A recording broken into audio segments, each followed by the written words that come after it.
Hello friends, आप सबका आपके अपने चैनल गोविंद लेक्चर्स में हार्दिक स्वागत है। तो कैसे हो आप सब? उम्मीद करता हूं आप सब अच्छे होंगे और आप सबकी पढ़ाई भी अच्छी चल रही होगी। तो आज की इस क्लास में हम कक्षा 9 विज्ञान विषय के अध्याय 7 जीवों में विविधता के जितने भी इंपॉर्टेंट ऑब्जेक्टिव्स है उनकी चर्चा हम करेंगे। हमने चैप्टर 1 से लेकर 6 तक सभी चैप्टर्स के जितने भी इंपॉर्टेंट ऑब्जेक्टिव्स है उनकी चर्चा कर रखी है। तो अगर आपने वो क्लासेस नहीं देखी है तो चैनल की प्लेलिस्ट पर जाकर आप उन क्लासेस को आराम से देख सकते हैं। तो चलिए क्लास हम शुरू करें। देखें, पहला प्रश्न आपके सामने दिया गया है कि जीव विज्ञान का जनक कौन है। जीव विज्ञान का जनक किसे कहा जाता है? आप सब जानते होंगे, अरस्तु को जीव विज्ञान का जनक कहा जाता है। जीव विज्ञान जो शब्द है वो सर्वप्रथम 1802 में लेमार्क और ट्रेविरेनस के द्वारा दिया गया था। यानी कि जीव विज्ञान का जनक तो अरस्तु को कहा जाता है, लेकिन जो जीव विज्ञान शब्द है वो 1802 के अंदर लेमार्क और ट्रेविरेनस के द्वारा दिया गया था। आगे बढ़ते हैं। दूसरा प्रश्न आपके सामने है, जीवों को किसने 5 जगत में वर्गीकृत किया है? यानी जीवों को 5 वर्ग या जगत के अंदर किसने वर्गीकृत किया है? तो उसका नाम है आर व्हिटेकर। क्या नाम है? R Whittaker. इन्होंने कौन कौन से 5 जगत में बांटा है?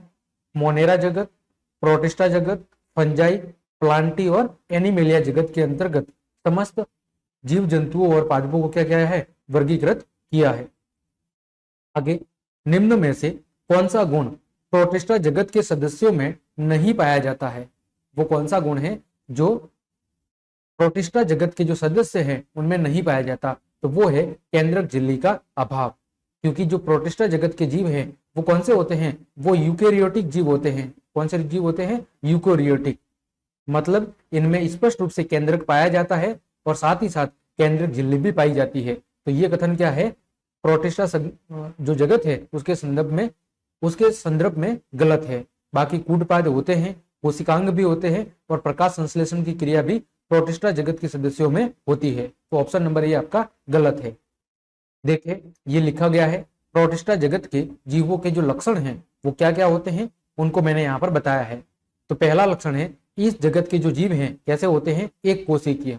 और कैसे होते हैं? यूकेरियोटिक। यूकेरियोटिक का मतलब इनमें स्पष्ट रूप से केंद्रक पाया जाता है, और जब केंद्रक पाया जाता है तो केंद्रक के चारों तरफ केंद्रक झिल्ली भी मौजूद होती है। दूसरा, कुछ जीवों में गमन के लिए सीलिया और फ्लैजेला नामक संरचना पाई जाती है। यानी प्रोटिस्टा जगत के जो जीव हैं उनमें गमन के लिए, मूवमेंट के लिए सीलिया और फ्लैजेला नामक रचनाएं पाई जाती है। ये कैसे होते हैं? ये स्वयं पोषी भी होते हैं और विषम पोषी दोनों प्रकार के होते हैं। यानी कुछ जीव अपना भोजन स्वयं बनाते हैं, जबकि कुछ अपने भोजन के लिए दूसरे पर निर्भर भी रहते हैं।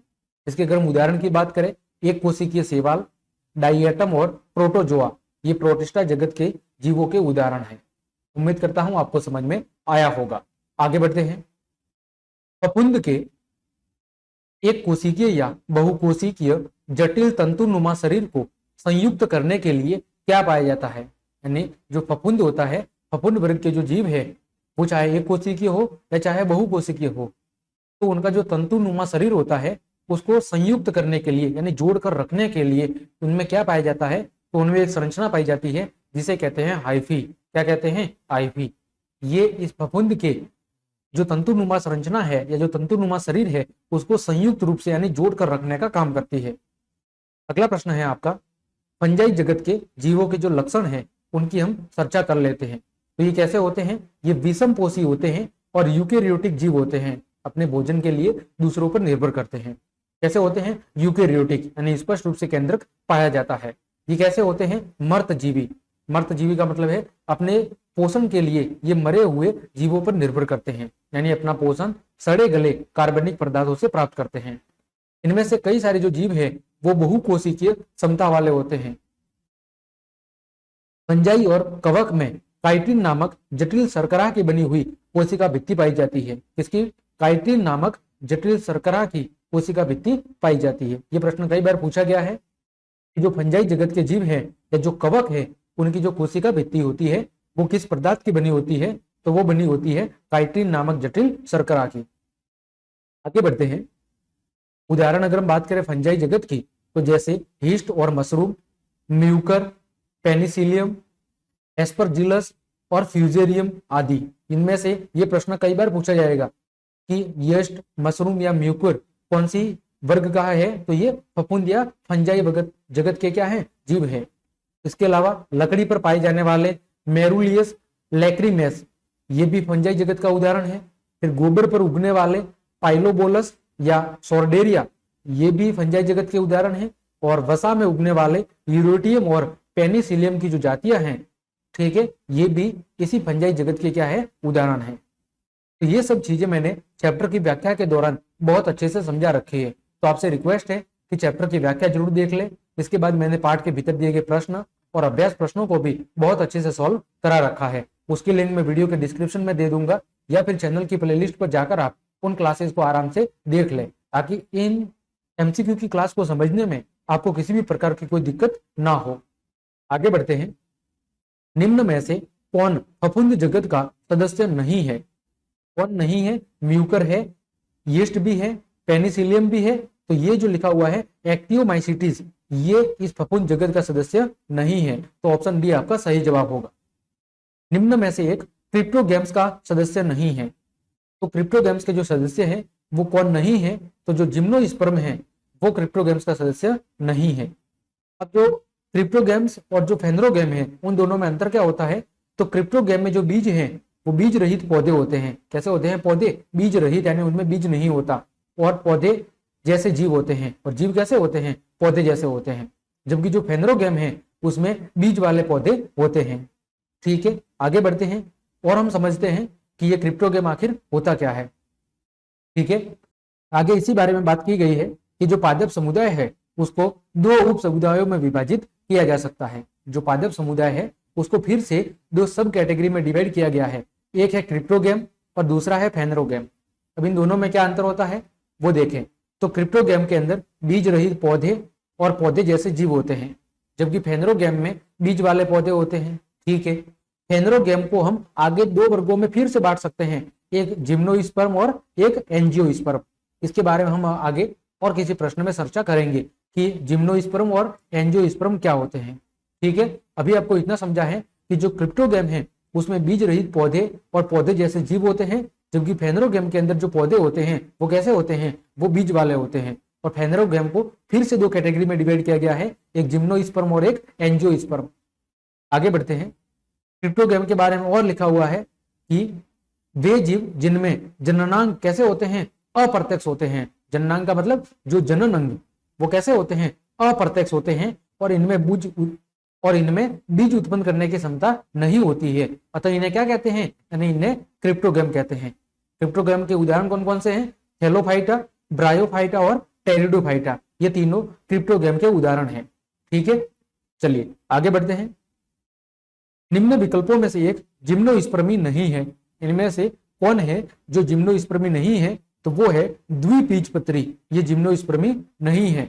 बाकी सिकाडोपसिडा, फिर पोनिप्रोपिसिडा और नेटाप्सिडा, ये तीनों ही जिम्नोस्पर्मी के उदाहरण है। द्विबीजपत्री जिम्नोस्पर्मी का उदाहरण नहीं है। ठीक है, अब जिम्नोस्पर्म क्या होता है ये भी जान लेते हैं। तो ये जिम्नोस्पर्म जो शब्द है ये दो ग्रीक वर्ड जिम्नो और स्पर्म से मिलकर बना है। जिम्नो का अर्थ होता है नग्न और स्पर्मा का अर्थ होता है बीज, यानी नग्न बीजी पौधे। कैसे पौधे? नग्न बीजी पौधे, यानी बीज ऊपर से बिल्कुल खुला होता है। ये पौधे बहुवर्षीय सदाबहार और कैसे होते हैं? काष्ठीय होते हैं। सदाबहार का मतलब एनी टाइम हरे भरे रहने वाले। उदाहरण के लिए पाइनस और साइकस, ये दोनों जिम्नोस्पर्मी पादप के क्या है? उदाहरण हैं। ठीक है, कैसे पौधे हैं? नग्न बीजी पौधे होते हैं। कैसे? नग्न बीजी, यानी बीजों के ऊपर आवरण नहीं होता। आगे, लाइकेन वास्तव में खाली जगह का रूपांतरण है। तो लाइकेन वास्तव में शैवाल और फफूंद दोनों का ही क्या है? रूपांतरण है। यानी ऑप्शन नंबर सी आपका सही जवाब होगा। जो लाइकेन है वो शैवाल और फफूंद दोनों का रूपांतरण है। अगला, मांस और लिवरव खाली जगह के उदाहरण है। तो मांस और जो लिवरव है ये दोनों ही ब्रायोफाइटा वर्ग के उदाहरण है। किसके? ब्रायोफाइटा वर्ग के उदाहरण है। अब ब्रायोफाइटा समूह के जीवों की विशेषता क्या होती है उनको भी थोड़ा देख लेते हैं। तो ब्रायोफाइटा समूह के जो जीव हैं, तो इस प्रकार के जो पौधे हैं वो जलीय और स्थलीय दोनों होते हैं, यानी जल के अंदर भी रह सकते हैं और स्थल वाले भी हो सकते हैं। इसलिए इन्हें पादप वर्ग का उभयचर क्या कहता है? क्या कहते हैं? इसी कारण से इन्हें पादप वर्ग का उभयचर कहते हैं, यानी इसमें जलीय और स्थलीय दोनों ही प्रकार के पौधे शामिल होते हैं। यह पादप, तना और पत्तों जैसी संरचना में विभाजित होता है, यानी ब्रायोफाइटा समूह के जो पादप हैं वो तना, पत्ती जैसी संरचना में क्या होते हैं, विभाजित होते हैं। इसमें पादप शरीर के एक भाग से दूसरे भाग तक जल और दूसरी चीजों के संवहन के लिए विशिष्ट ऊतक नहीं पाए जाते। इनमें पदार्थों के परिवहन के लिए किसी भी प्रकार के कोई विशिष्ट जो ऊतक है वो मौजूद नहीं होते हैं। उदाहरण की बात करें तो मांस, जिसे फ्यूनेरिया भी कहा जाता है, और मार्केसिया, ये दोनों ही ब्रायोफाइटा समूह के उदाहरण हैं। ठीक है, आगे बढ़ते हैं। निम्नलिखित में से किस जंतु में विषैले उपांग नहीं पाए जाते? ऐसा कौन सा जंतु है जिसके अंदर विषैले जो उपांग है वो नहीं पाए जाते? तो वो है आपका कछुआ। कछुए के अंदर किसी भी प्रकार के विषैले जो उपांग है वो नहीं होते हैं। जंतु जगत को कोशिकाओं के विकास के आधार पर इन दो भागों में बांटा गया है। तो जंतु जगत को कोशिकाओं के विकास के आधार पर प्रोटोजोआ और मेटाजोआ वर्ग के अंदर बांटा गया है। इसमें प्रोटोजोआ और मेटाजोआ वर्ग के अंदर बांटा गया है, किसके आधार पर? कोशिकाओं के विकास के आधार पर। अगला, जंतु जगत का सबसे अधिक विकसित समूह कौन सा है?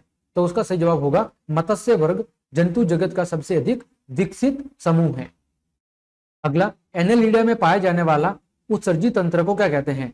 तो एनेलिडा वर्ग के जो जीव है उसके अंदर जो उत्सर्जित तंत्र पाया जाता है उसे कहते हैं नेफ्रिडिया। क्या कहते हैं? नेफ्रिडिया। अगला है बुकलंग पाया जाता है। तो बुकलंग किसमें पाया जाता है? बिच्छू और मकड़ी में।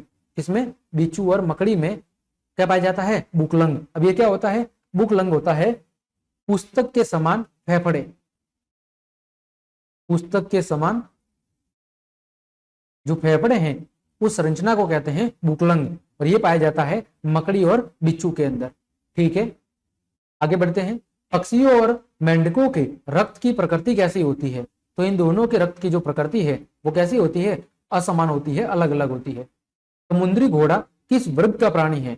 तो जो समुद्री घोड़ा है वो अस्थि युक्त मत्स्य वर्ग का प्राणी है। ठीक है, अस्थि युक्त मत्स्य वर्ग का प्राणी है। अगला, लेटरल लाइन सिस्टम किसमें पाया जाता है? तो जो लेटरल लाइन सिस्टम है वो पाया जाता है मछलियों के अंदर। किसमें पाया जाता है? मछलियों में। आगे, निम्नलिखित में से कौन शीत रक्तीय प्राणी है? यानी ठंडे रक्त वाला प्राणी है या शीत रक्त वाला प्राणी है? तो वो कौन सा है? वो है आपका मेंढक। कौन सा है? मेंढक है, वो शीत रक्तीय प्राणी है। फफूंदियों की कोशिका भित्ति की संरचना किससे बनी होती है? अभी मैंने पीछे बताया था, जो फफूंद होती है उनकी जो कोशिका भित्ति है वो काइटिन नामक जटिल शर्करा की बनी होती है। काफी इंपॉर्टेंट प्रश्न। आगे, अधिकांश शैवालों में भाजन का संचयन किस रूप में होता है? तो अधिकांश जो शैवाल है उसमें जो भाजन है, तो भाजन का मतलब यहाँ पर भोजन से है। ठीक है, भाजन यहाँ गलत प्रिंट हुआ है। भोजन का जो संचयन है वो किस रूप में होता है? तो वो होता है स्टार्च और वसा के रूप में। किस रूप में? स्टार्च और वसा के रूप में होता है शैवालों के अंदर भोजन का संचयन। अगला, लाइकेन किनके सहजीवन से बनते हैं? तो लाइकेन शैवाल और फफूंद दोनों के सहजीवन से ही बनते हैं। ये भी काफी इंपॉर्टेंट प्रश्न है। आगे, इनमें से किस समुदाय में सबसे अधिक प्रजातियां पाई जाती है? तो वो कौन सा समूह है? ऑर्थोपेडा संघ के समूह के अंदर सबसे अधिक समुदाय या सबसे अधिक प्रजातियां पाई जाती है। किसमें? ऑर्थोपेडा संघ में सबसे अधिक प्रजातियां पाई जाती है। अब बात करें ऑर्थोपेडा संघ की, इसकी विशेषता क्या है? तो यह जंतु जगत का सबसे बड़ा संघ है क्योंकि इसमें सबसे अधिक प्रजातियां पाई जाती है। इसकी विशेषता क्या है? इस जगत के जो जीव है उनकी विशेषता क्या है? तो पहली विशेषता है इनमें द्विपार्श्व सममिति पाई जाती है और शरीर कैसा होता है? खंडयुक्त होता है। द्विपार्श्व सममिति का मतलब है इनके शरीर को अगर हम बीच में से काट दे तो दोनों संरचना बिल्कुल एक समान जैसी दिखाई देगी। इसे कहते हैं द्विपार्श्व सममिति। फिर इनमें जो परिसंचरण तंत्र है वो कैसा पाया जाता है? खुला परिसंचरण तंत्र पाया जाता है। अतः जो रुधिर है वो वाहिकाओं में प्रवाहित नहीं होता बल्कि खुले में रक्त के साथ प्रवाहित होता है। देह गुहा रक्त से भरी होती है। इनमें पैर कैसे होते हैं? पैर जुड़े हुए पाए जाते हैं, जैसे झिंगा, तितली, मक्खी, मकड़ी, बिच्छू, केकड़ा आदि सब ऑर्थोपेडा संघ के क्या है? जंतु है। उम्मीद करता हूं आपको समझ में आया होगा। आगे बढ़ते हैं। इनमें से किस में ध्वंस कोशिकाएं पाई जाती है? तो जो ध्वंस कोशिका है वो पाई जाती है निडेरिया में। किसमें पाई जाती है? निडेरिया में। अगला आपका है, लेडरबर्ग ने 1952 में किस बैक्टीरिया पर प्रयोग करके यह सत्यापित किया कि आनुवंशिक गुणों में विविधता वातावरण के परिवर्तन के पहले हो जाती है? तो उस बैक्टीरिया का नाम क्या था? ई कोली। इस बैक्टीरिया पर लेडरबर्ग ने प्रयोग करके बताया कि जो आनुवंशिक गुणों में जो विभिन्नता है वो वातावरण के परिवर्तन से पहले ही हो जाती है। अगला, पृथ्वी पर सजीवों में सबसे अधिक विविधता कहां पाई जाती है? तो कहां पाई जाती है? भूमध्य रेखा और कर्क रेखा, ठीक है, या मकर रेखा पर।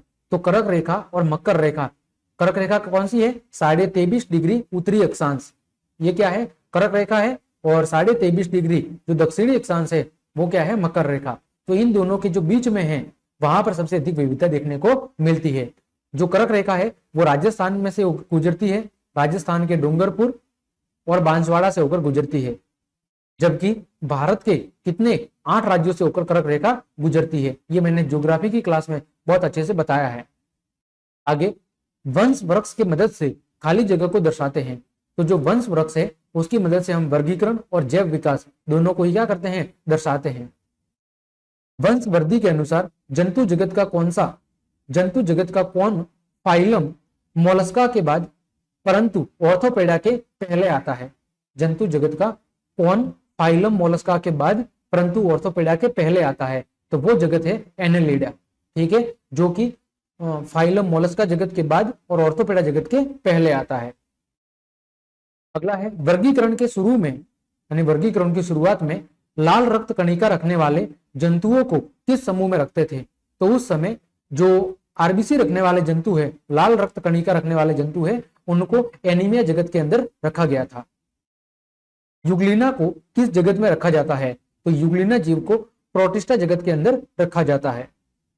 कवक में अभाव होता है, किसका अभाव होता है? क्लोरोफिल का अभाव होता है कवक के अंदर। यह भी काफी इंपॉर्टेंट है, कवक के अंदर क्लोरोफिल नहीं पाया जाता। मशरूम क्या है? तो मशरूम एक प्रकार का कवक है। वर्गीकरण की इकाई क्या है? तो स्पीसीज यानी प्रजाति या जाति क्या है? वर्गीकरण की इकाई है। यह भी इंपॉर्टेंट प्रश्न है। अगला, व्हिटेकर के वर्गीकरण के अनुसार कौन सबसे प्राचीन जगत है? तो उनके अनुसार जो सबसे प्राचीन जगत है वो था मोनेरा जगत। इनमें से कौन क्रिप्टोगेमी कहलाता है? अभी मैंने कुछ समय पहले बताया था, हेलोफाइटा, ब्रायोफाइटा और टेरिडोफाइटा, ये तीनों ही क्रिप्टोगेमी समूह के अंतर्गत आते हैं, यानी ऑप्शन डी आपका सही जवाब है। और इस क्रिप्टोगेमी सदस्य के जो पौधे होते हैं उनमें बीज नहीं होते हैं। क्यों? क्योंकि जो जननांग है, जनन अंग, वो कैसे होते हैं? वो अप्रत्यक्ष होते हैं, अतः ये बीज उत्पन्न नहीं कर सकते हैं, ठीक है। अगला, इनमें से किस पौधे में बीज होता है लेकिन फल नहीं होता? तो वो होते हैं जिम्नोस्पर्मी, जिसमें बीज तो होते हैं, कैसे होते हैं? नग्न बीजी यानी खुले बीज होते हैं, लेकिन उनमें फल नहीं होता है। देखो, जिम्नोस्पर्म और एंजियोस्पर्म में मैंने अंतर बताया है कि इन दोनों के अंदर अंतर क्या है। तो देखो, पादप को हमने 2 भागों में बांटा था, क्रिप्टोगेम और फेनरोगेम। और फेनरोगेम को हमने फिर से 2 भागों में बांटा है, एक जिम्नोस्पर्म और एक एंजियोस्पर्म। जिम्नोस्पर्म क्या होते हैं? ये नग्न बीज उत्पन्न करते हैं। नग्न बीज का मतलब है बिल्कुल खुले बीज उत्पन्न करते हैं, ये फल उत्पन्न नहीं करते, ये फल के अंदर बीज उत्पन्न करते हैं। यानी जिम्नोस्पर्म में अंदर केवल बीज होते हैं, फल नहीं होते। फिर दूसरी विशेषता, ये पौधे बहुवर्षीय, सदाबहार और कैसे होते हैं? काष्ठीय। सदाबहार का मतलब लगातार हरे भरे रहने वाले होते हैं, और काष्ठीय काष्ठ वाले होते हैं, यानी अलग अलग इसमें पार्टीशन होते हैं। जैसे ये पुष्पी पादप होते हैं। फिर जिम्नोस्पर्म में इन बीजों के अंदर बीज पत्र नहीं होते, जबकि एंजियोस्पर्म में क्या होते हैं? बीज होते हैं, वो बीज पत्र वाले होते हैं।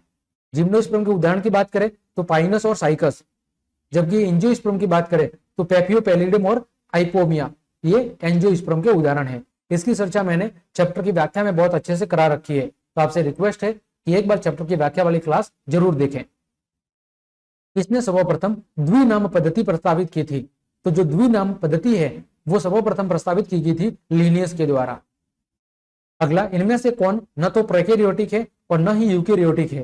तो वो है आपका वायरस, यानी विषाणु, जो न तो प्रोकैरियोटिक है और न ही यूकैरियोटिक है। यह एक तरह का अपवाद है। निम्न में से कौन 2 विभिन्न स्पीशीज के प्रजनन से पैदा नहीं होते हैं? यानी इनमें से ऐसा कौन सा जीव है जो दो अलग अलग जाति के जीवों के प्रजनन से उत्पन्न नहीं हो सकता, तो वो है शावक। शावक का मतलब होता है शेर का छोटा बच्चा, वो क्या कहलाता है? शावक। तो दो अलग अलग प्रजाति के जो जीव हैं उनसे जो शावक है, शावक की उत्पत्ति नहीं हो सकती। ठीक है, शावक की उत्पत्ति नहीं हो सकती। दूध से दही बनाने वाले सजीव खाली जगत के सदस्य है। तो दूध से दही बनाने वाले जो जीव है वो मोनेरा जगत के सदस्य होते हैं। ठीक है, अब आप बोलो कि दूध से दही कौन बनाता है? तो लैक्टोबैसिलस जीवाणु। कौन बनाता है? लैक्टोबैसिलस जीवाणु। ये क्या काम करते हैं? ये दूध को दही में बदलने का काम करते हैं। मोनेरा जगत के जीवों के लक्षण क्या होते हैं देख लें। इन जीवों में संगठित केंद्रक और कोशिकांग नहीं होते हैं।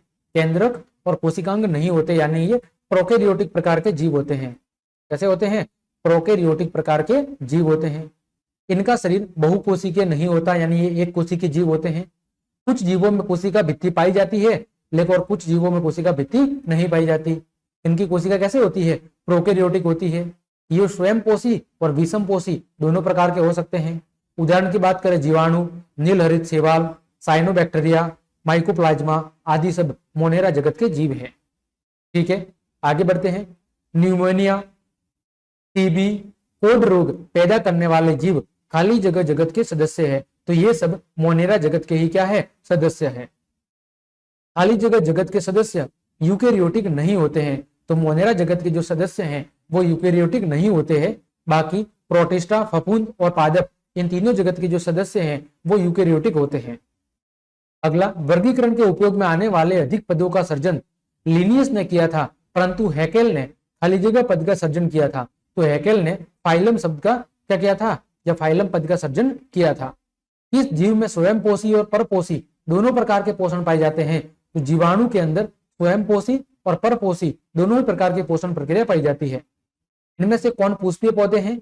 तो एंजियोस्पर्म जो पौधे होते हैं, ठीक है, एंजियोस्पर्म के अंदर जितने भी पादप होते हैं वो सब पुष्पीय पादप होते हैं, क्योंकि ये कैसे होते हैं? ये बीज और फल युक्त पादप होते हैं। कैसे होते हैं? बीज और फल युक्त पादप होते हैं। एंजियोस्पर्म की बात कर लेते हैं, क्या होता है? तो यह शब्द दो ग्रीक वर्ड एंजियो और स्पर्मा से मिलकर बना है। एंजियो का मतलब होता है ढका हुआ और स्पर्मा का मतलब होता है बीज, यानी इन पौधों के अंदर जो बीज है वो फलों के अंदर मौजूद होता है। इन बीजों का जो विकास है वो अंडाशय के भीतर होता है, जो बाद में क्या बन जाता है? फल बन जाता है। इस वजह से इन्हें पुष्पीय पादप भी कहा जाता है। और इनमें जो भोजन का संचय या तो बीज पत्रों में होता है या फिर भ्रूणपोष में होता है। ये होगी एंजियोस्पर्म की विशेषताएं। आगे बढ़ते हैं। इस विभाग के पौधों को पादप वर्ग का उभयचर कहते हैं। अभी मैंने कुछ समय पहले चर्चा की थी, पादप वर्ग का जो उभयचर है वो किस विभाग के जीवों को कहते हैं? ब्रायोफाइटा के जीवों को, क्योंकि इस विभाग के जो पादप है वो जलीय और स्थलीय दोनों ही प्रकार के पादप होते हैं। अतः इन्हें पादप वर्ग का क्या कहते हैं? उभयचर कहते हैं। इस प्रकार के पौधों की पत्तियों में समानांतर सिरा विन्यास पाया जाता है। कैसा? समानांतर, यानी इस तरह से समानांतर सिरा विन्यास पाया जाता है। तो वो पौधे होते हैं एक बीजपत्री पादप होते हैं। अगला, नेफ्रिडिया उत्सर्जी अंग है। किसका अंग है? तो एनिलिडा संघ का जो उत्सर्जी अंग है वो है नेफ्रिडिया। ये भी 2 बार प्रश्न आ गया, काफी इंपॉर्टेंट है। अगला, जल परिवहन तंत्र किसकी पहचान है? तो ये पहचान है इकाइनोडर्माटा संघ के जीवों की। किसकी? इकाइनोडर्माटा संघ के जीवों की जो पहचान है वो है इनका जल परिवहन तंत्र। क्या होता है देखें। ग्रीक में इकाइनोस का अर्थ होता है जाहक यानी हेजहॉग, और डर्मा का अर्थ होता है त्वचा। अतः इन जंतुओं की जो त्वचा है वो कांटों से क्या होती है? आच्छादित होती है, यानी ढकी होती है। इनकी विशेषता क्या है? ये मुक्त जीवी समुद्री जंतु होते हैं। कैसे होते हैं? मुक्त जीवी समुद्री जंतु होते हैं।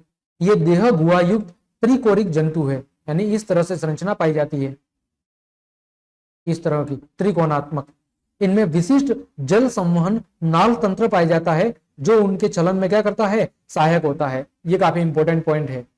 इनमें कैल्शियम कार्बोनेट का कंकाल और कांटे पाए जाते हैं। उदाहरण की बात करें, स्टारफिश, समुद्री अक्षन, ये किसके उदाहरण है? इकाइनोडर्माटा संघ के जीवों के उदाहरण है। आगे बढ़ते हैं। जबड़ा विहीन मछलियों का क्या नाम है? तो जो जबड़े से विहीन, जिनमें जबड़ा नहीं होता, उन मछलियों का नाम होता है एनाथा। क्या नाम होता है? एनाथा। उभयचर प्राणियों के हृदय की क्या विशेषता होती है? उभयचर का मतलब है जो जल और स्थल दोनों जगह पर रह सकते हैं, जो ब्रायोफाइटा संघ के अंतर्गत आते हैं, तो उनके हृदय की विशेषता होती है कि उनके हृदय में 3 कक्षक पाए जाते हैं। अगला, इनमें से कौन अंडे देता है? तो जो प्लेटिपस है वो क्या देता है? वो अंडज जीव है, यानी अंडे देता है। इनमें से कौन स्तनधारियों की पहचान है? तो जो स्तनधारियां होती है उनके क्या होती है? श्वेत ग्रंथियां होती है, जहां से क्या निकलता है? दूध निकलता है, और जहां से उनके बच्चे क्या करते हैं? अपनी मां से क्या करते हैं? दूध का ग्रहण करते हैं। अगला, इनमें से कौन सबसे तेज गति से उड़ने वाला पक्षी है? तो उसका नाम है स्विफ्ट। क्या नाम है? स्विफ्ट।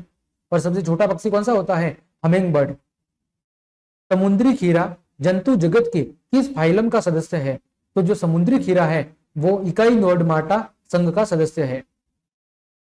पेरिफेरा में या पेरिफेरा में पाए जाने वाले नलिका तंत्र के मदद से खाली जगह क्रिया संपन्न होती है। कौन सी क्रिया? पोषण, श्वसन, उत्सर्जन, ये सभी क्रियाएं पेरिफेरा में पाए जाने वाले नलिका तंत्र के मदद से क्या होती है? संपन्न होती है। सिल एंटांटा के सदस्यों में पाए जाने वाले निमेटोब्लास्ट खाली जगह में मदद करते हैं। तो सिल एंटांटा के सदस्य में पाए जाने वाले जो निमेटोब्लास्ट होते हैं वो मदद करते हैं पोषण में, प्रचलन में और सुरक्षा में, इन तीनों में वो मदद करते हैं। निम्न विकल्पों में से किस विकल्प के पत्तों के अग्रभाग जमीन के संपर्क में आते ही जड़ का विकास कर लेते हैं? तो वो कौन सा है? Walking firm.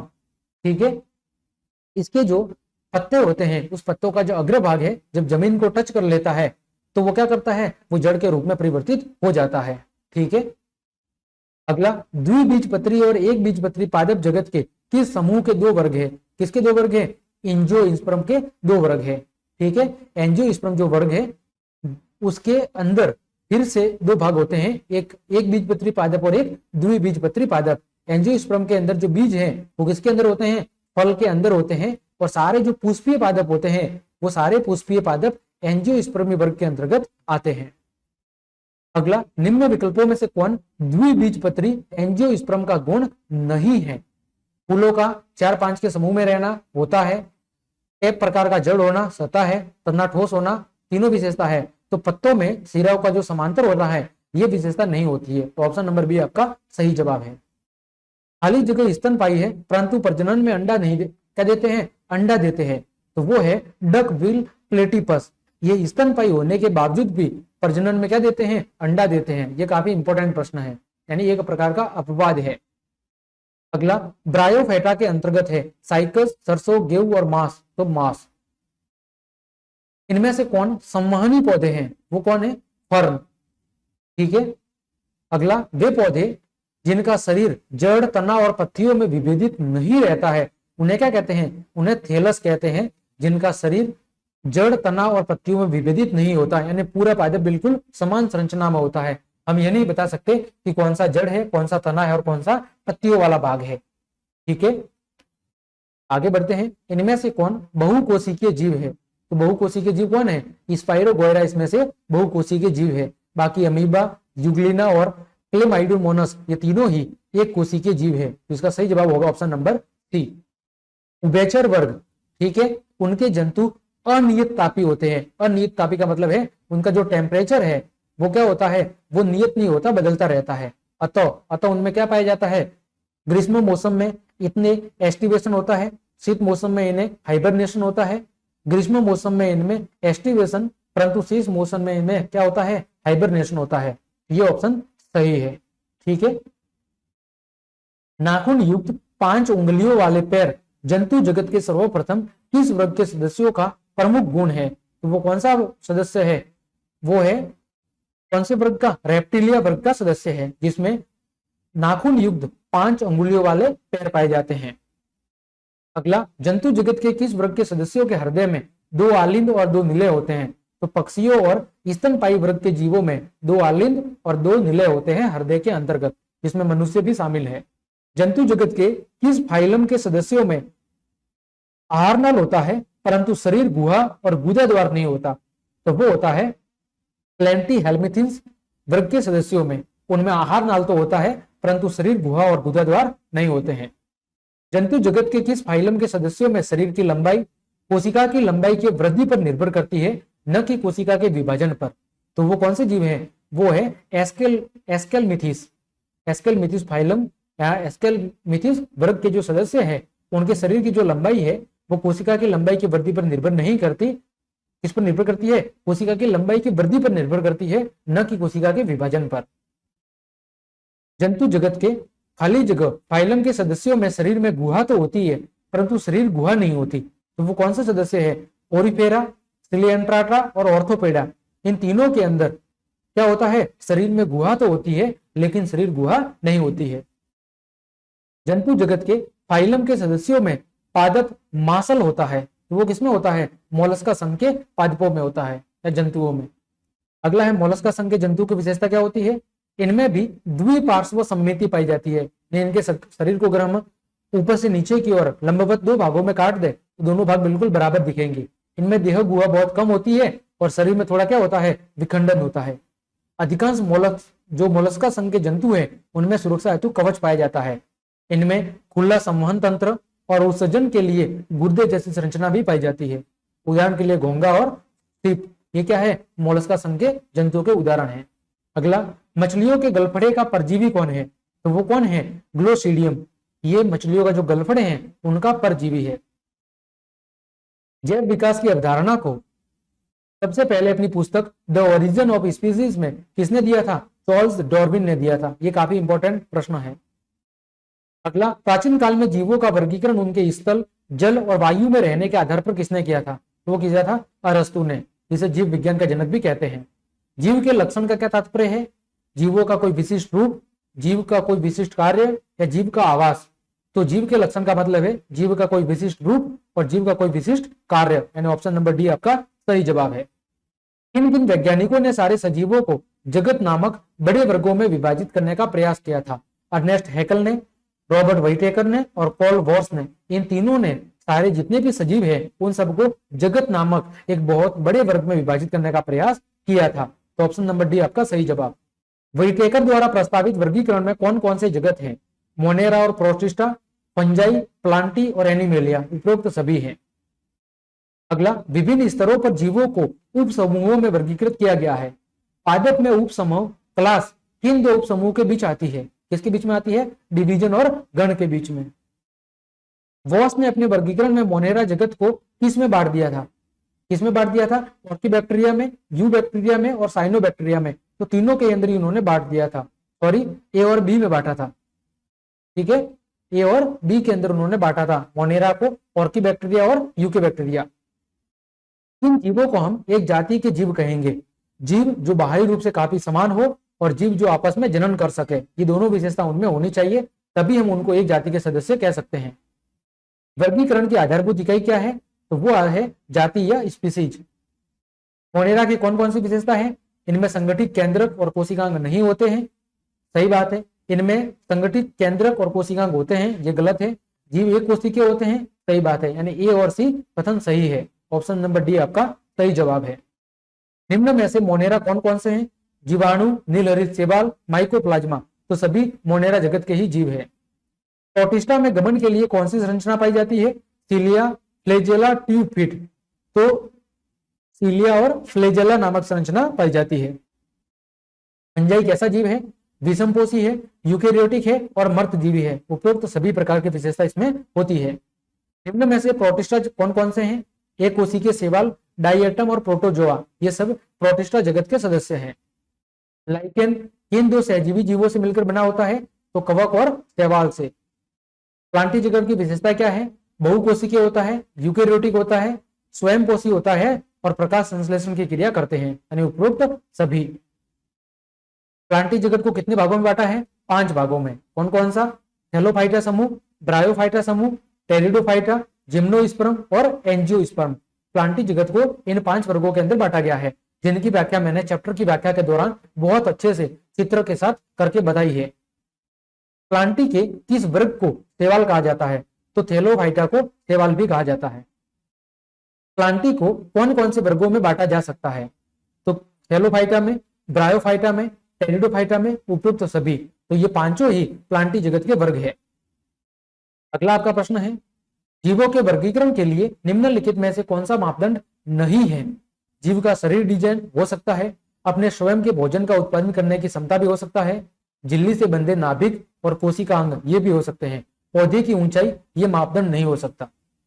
वह विशेषता जो प्रोटोकॉर्डेटा की विशेषता नहीं है, तो वो कौन सी विशेषता नहीं है? संयुक्त पैर, ये प्रोटोकॉर्डेटा के अंदर नहीं होते हैं। कवच और सेवाल दोनों को ही एक ही विभाजन थैलोफाइटा के अंतर्गत रखा गया है।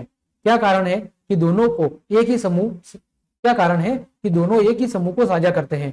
दोनों स्वयंपोषी है, दोनों मर्तोपजीवी है, दोनों में पौधों का शरीर जड़, तना और पत्तियों में विभेदित नहीं है, और दोनों की जड़ें जुटी है। तो ऑप्शन नंबर सी सही है कि दोनों में पौधों का जो शरीर है वो जड़, तना और पत्तियों में विभेदित नहीं होता है।